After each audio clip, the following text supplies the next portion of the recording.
Hey there, YouTube subscribers. This is going to be my unscripted thoughts and reaction to the Wolf Among Us Season 1, and I plan on doing an actual review in a new format that I haven't tried yet. And these are just my initial thoughts before I do anything scripted or anything. So, if you didn't play The Wolf Among Us, this is probably going to have some spoilers. I don't think so, because I'm going to try to stay spoiler free. But then again, these are my reactions and thoughts about it. So there'll probably be some spoilers. Kicking it off, I should probably start off with what I thought of the game as a whole. Presentation-wise, it was pretty good. I liked the noir style they were going for, and it was pretty interesting how they made it so you can have Big B be whatever. Like, you can basically go whatever path you want to do with Big B. Like, if you want him to be an asshole or kind and caring or in between or not say anything, which is really cool. Presentation wise, they did that really well, because I think they did it with The Walking Dead, season 1 and 2. I don't know, because I haven't played those yet.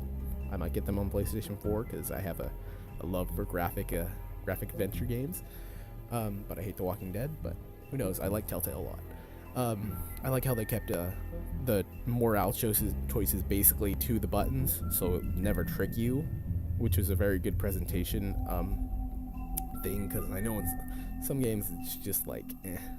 But I like how they kept the morale stuff on the first top 3 buttons, and then to be silent on the bottom button. If I'm using that like as a general way so people can understand, because like Xbox controller and PlayStation controllers are different. Other presentation stuff, the menus were really nice looking, but the some of the setting stuff made me really mad. There was a video audio setting that really was just like ridiculous, because there were no video settings. It was just like audio settings, like sound mix and subtitles, which is dumb. There should have been brightness and stuff. It made me really, really mad, because some parts of the game are really, really dark. Especially in episode 5, the fight with spoilers, the fight with Bloody Mary is really, really dark, and it was really frustrating, because I was playing it in the daytime, and yeah. But otherwise, the presentation's really nice. Gameplay wise, they use the same engine as The Walking Dead, I think. My brother played The Walking Dead game, and I didn't play it. I watched him play some, and I played the first 5 minutes. And they use the same engine. Gameplay wise, it's pretty awesome how it's interactive. Like, if you played Sam and Max, I played Sam and Max or Back to the Future. There weren't really like whatchamacallits. Like I said, this is unscripted. If you play Sam and Max and Back to the Future, there wasn't like a quick time event stuff, and the quick time events were really engaging in this. It was very much like a Heavy Rain, which I still have not played. I played the demo, but it's very much like Heavy Rain, and I think that's what they're going for, 'cause it's the same stuff that was in The Walking Dead. And I like the interactive quick time stuff. What I did not like is that the decisions you have to make, there's like in the basic, like when you're talking to people, the morale decisions, like stuff to say, they have a timer, and it's only like, it's really annoying to have a timer, because like I try to play in my head everything that he's gonna say and how he's gonna say it, and how Big B is gonna say it, and it's really frustrating when the timer goes like a little. I think the timer goes a smidge too fast to actually read all 3 decisions and think what you're gonna do. So I wish there was like an option. This happened in the bit I played in Walking Dead too. And when I saw my brother play, this happened too. There are the timer when you have to make decisions of what to tell people is really, really. It makes me annoyed. But I guess it's kind of like a nerve-wracking thing to do. But I wish there was an option to turn it off, because I wanted to play with my mom or with somebody else who doesn't play video games. But then there's not enough time for me to stop and say, hey, what should the character say? So I think that was really a dumb decision. I hope they step away from that. And Sam and Max didn't have that problem. And Back to the Future, it's been a long time since I played that one, so I don't know about that one. But I don't think Back to the Future had that problem either. I guess it's more of a quick time engaging thing, and I get what they're going for. I don't like it. I like the actual quick time where you're in fights. Those quick time stuff are really cool because there's different stuff you can do and different things will play out. But I think it's really good. And the one thing I didn't get was sometimes you pick up stuff that quote unquote would supposedly help you later, but it doesn't really help you. I only played one playthrough, so maybe if you choose a different path, it'll help you. But then there's some dialogue stuff that will give you stuff that will help you in later stuff, because characters will remember stuff. And I think that's I think that's really cool. Gameplay wise, it's pretty golden. Only a few performance-wise, the game stutters a bit on the PS3, and this happens with all TellTale games when they go on console, well, at least on PS3, which is really unfortunate, but hopefully that will be fixed with the PlayStation 4 version. So yeah, gameplay-wise, it's solid. Things I did not like with the game, well, let's go into character stuff, how they portrayed some of the characters, because I read the comics too. I played the first episode, or I played the first 4 episodes, then I went on a Fable comic binge, so I'm actually a fan of the comics more than I am the game. So I read up to issue 80 something, almost issue 100, and I started replaying the game, my second playthrough today. And there's a lot of stuff that's awesome if you read the comics, but it is actually better if you play the first 4, if you play, since the whole game's out now, it's better if you play the whole game, the whole Wolf Among Us game before reading Fables, because, and then coming back to it. So play the game, read the comics, and then come back, and stuff will be a lot more interesting, because playing the game will get you into the characters and you'll know a little bit about them, because it only goes so far, and they only use, I'll get to that with stuff I dislike, but you should play the game and then read the comics, because if you read the first issue of the comic and the second issue of the comic kind of ruin the dramatic stuff within the episode, the actual, within the first episode, the ending of episode 1 of Wolf Among Us is ruined when you realize this is a prequel. So don't read the comics, don't even read issue 1 before playing the Wolf Among Us. But the way they put what was I saying? I don't know, I could probably scroll back the recording, but I don't know. Unscripted, I'm sorry. I thought everything stylistically, I love the stylistic choices they made, and the characters looked a lot like the comic book characters. I'm going to go into the stuff I disliked now, because it kind of goes into that. I disliked some of the portrayals they did of the characters, the actual what they look like. And I don't know if they changed the art. Well, that's the thing about the comics, they changed the art style a lot within the comic. Issue to issue, there's a completely different art style, which is really jarring. But there's a solid art style in Wolf Among Us, which is nice, but some of the characters look weird. Like Beast, his ears are really weird looking, and he's a beast, so, but he still looks really weird, and it makes me mad. But character-wise, they did a lot of things that really made me very, very upset after replaying, or after reading the comics and coming back for a little bit of replaying the game. For one, I don't know what's up, why these are major spoilers for comics and for Wolf Among Us. For one, I don't know what the fuck they were thinking with this Greenleaf bitch, but it should have been fucking Totenkinder. If you don't read the comics, Frau Totenkinder, if you have ever heard of Hansel and Gretel, she's the witch who tries to eat them. So they should have used Frau Totenkinder instead of this Greenleaf bitch. They look pretty similar too, so I don't know, maybe she's going under a pseudonym or something. Hopefully not, because I love Frau Totenkinder in the comics, and if she's really Greenleaf, that would piss me off, because Greenleaf is a fucking loser. The way they played Bigby was really, really, really good. I actually like his demeanor and style. The voice actor was really good for him. At some parts, his performance was really iffy, but like his deliverance and some stuff. Mostly in episode 5, some of the choices were the way he says stuff is kind of iffy, but it's pretty consistent, and I like that. I really dislike, I don't really like Snow's. I don't like Snow very much in the game, because Snow is a bitch. Well, I mean, she's a bitch in the comics too. Well, spoilers, she becomes not a bitch, but she has a reason to be a bitch. But she's kind of like, her personality changes-ish through the game, depending on choices, but like, I don't know.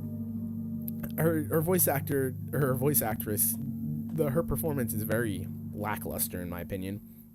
And I don't think it fits with any of the stuff in the game or with how she is in the comics, which they're trying to stick really close to the comics, which I appreciate. That's something, though, that ticked me off. They didn't use a lot of characters from the comics because they wanted to keep it outside so they wouldn't have to interfere with stuff later. But that's a kind of a shame, because some of the characters that are in the game that they like Flycatcher, Ambrose, he is awesome, and he's only in the game for like a few minutes, and that is disheartening because I really love Flycatcher, and if you read the comics, he has a really nice arc, and his voice actor was pretty good. More major characters in the game, I really liked Bluebeard's performance. They got Bluebeard down to a T. He was really, really good, and it struck me odd that they didn't have King Cole. I don't know why, because it's weird.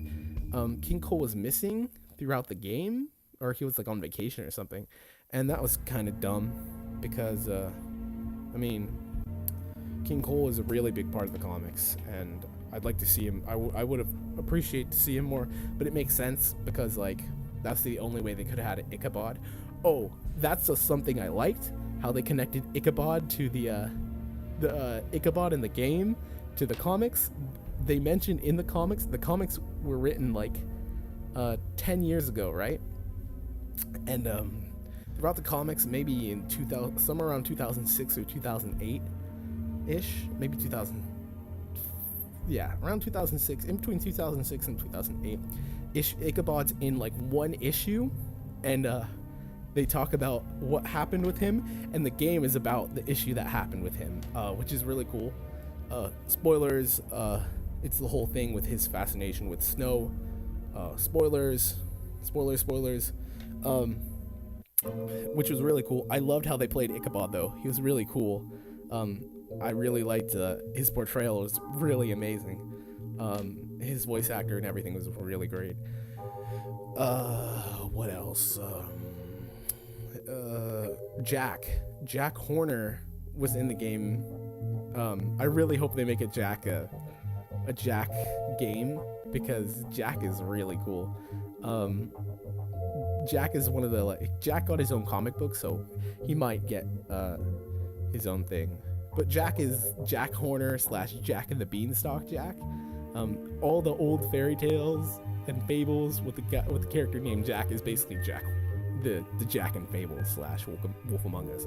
I'll probably refer to it as Fables a lot because I read the comic. But Jack is really underused, but there's the scene where he's stealing stuff from Ichabod's house, which is really awesome because I like when he's talking to Bigby. And I don't like the Tweedledums. They're kind of dumb, but I guess they're nice to see. Who else? Jersey Devil was really cool. I thought him as the pawn shop owner was really cool. Nerissa, the Little Mermaid, was really cool. Coming on 15. This is probably going to be a really long ramble video. Nerissa was really cool. I liked her character, and I liked her character so much in The Wolf Among Us that I wish she was a regular in Fables. So I don't know if she is. I'm pretty sure she's not. I'm like more than halfway through the current. Well, I think I'm around issue 100. So there's like 50 issues more. I think they're at 144 or something. But unless she comes up, she's not like a big main staple. That's been shown. The biggest disappointment, two of the biggest disappointments. These are characters, more disappointments of characters who should have been it. Boy Blue, that's fucking unacceptable that Boy Blue was not in the game. Boy Blue is a really huge part of the comic. So huge that I don't want to spoil his arc for the comic, because oh my god, his stuff is fucking sad. It's really sad, and it's a really, really good promoting Fables, because the comic's amazing. Boy Blue wasn't in it. That was really disappointing, especially since his name appeared on the tenant list, which is really cool. But it's understandable why Boy Blue wasn't there, because he's Snow's assistant. Like, if you played Wolf Among Us, the Ichabod's assistant is Snow. When Snow takes over, Blue is her assistant. Another weird thing was Buffkin was green. I don't know what was up to that. But I think that wraps it up for all the characters. The final stuff characters. Bloody Mary was cool, because there weren't any villain stuff in Fables from where I'm at. Bloody Mary was a cool villain, and I wish she was used more, because she came only at the end. So you basically only saw her at the end of, or like at 3. I think at the end of 3, and then a bit in 4, and then you fought her in 5. But I wish they introduced her early on, or something that hinted her. Maybe something does hint to her, but I can't be sure. I'm doing my other playthrough right now, so maybe. But Crooked Man was cool, but he was pretty fucking stupid. That he was kind of alluded to and stuff, but he wasn't really. He was very underutilized. But it's cool though, because I mean, he's kind of like the Moriarty. You don't see him doing the dirty work, but he's like the mastermind behind stuff, which is kind of cool. Crooked Man was I liked his design and stuff. He fit in really well with Fables. Holly, Georgie, and Gren were really cool characters that I wish they were part of the book series too. Holly was really, really awesome. I think she might have been, her and Gren might have been in the book. I'm not sure. I'm pretty sure they weren't, because that's one of the things about Fable. The style of the Wolf Among Us is so consistent that sometimes it's hard to distinguish what I read and what I played, because I marathoned both. But Holly was a really cool character. Gren was really cool, and Georgia was such an asshole that he was just. There's no reason why you shouldn't like him as a villain. The other stuff, story-wise, the story's pretty good. It's kept me entertained the whole time. A lot of people were saying they didn't like episode 4, I think, and I liked all the episodes except 5 actually. I thought 5 was the worst one because it was shorter. Well, to me it felt shorter, and there wasn't as much to do. There's only like two scenes basically, which is kind of annoying. There were 3 scenes, but they all played out really quickly. The other episodes took a lot more time for me to do because I wanted to look at everything, and 5 just went really quickly, and that sucked. we're coming up at 20 minutes here. I'll wrap up my thoughts. We're wrapping up a bit. I really hope there's a season 2. I'm super excited because I hope if they do a season 2, Wolf Among Us, I don't know if it's really that popular, but if they do a season 2, things I want to see are Boy Blue, Flycatcher, and they've got to get Toten. I don't know. Totenkinder should be in there, but because she's a huge part too. But Boy Blue and Flycatcher are a must, and Pinocchio. I totally forgot about Pinocchio. Pinocchio has got to be in there too, and maybe there was a mention of Cinderella, which is really cool, and I get why they don't use Cinderella because she's kind of I don't want to spoil anything about Cinderella. Cinderella's fucking awesome in the comic, but she's I can't tell anything about it.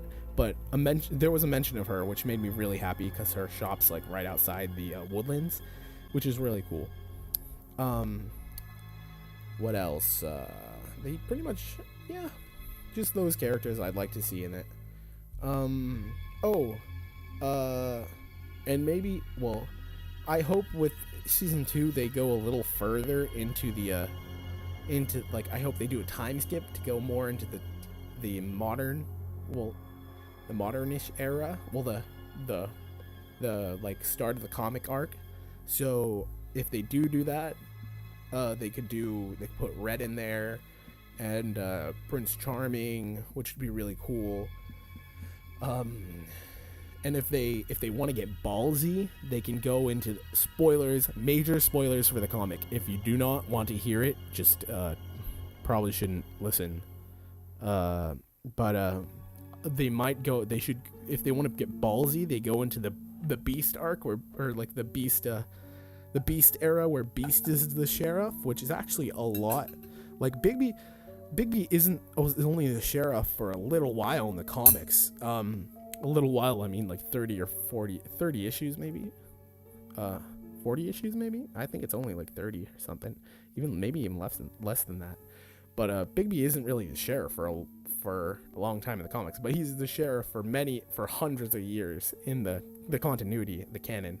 But geez, 25 minutes. Yeah, they could do a different time arc, which would be cool, but I want to see them do more, because they did it really well. And but the way they left it off, it's more like they're going to continue for more they're at. So they'll probably add Blue, which would be cool. But those are my thoughts on the Wolf Among Us. And like I said, there will be an actual review, hopefully. And this is MegnoMan with the end of another MegnoCast. Bye-bye.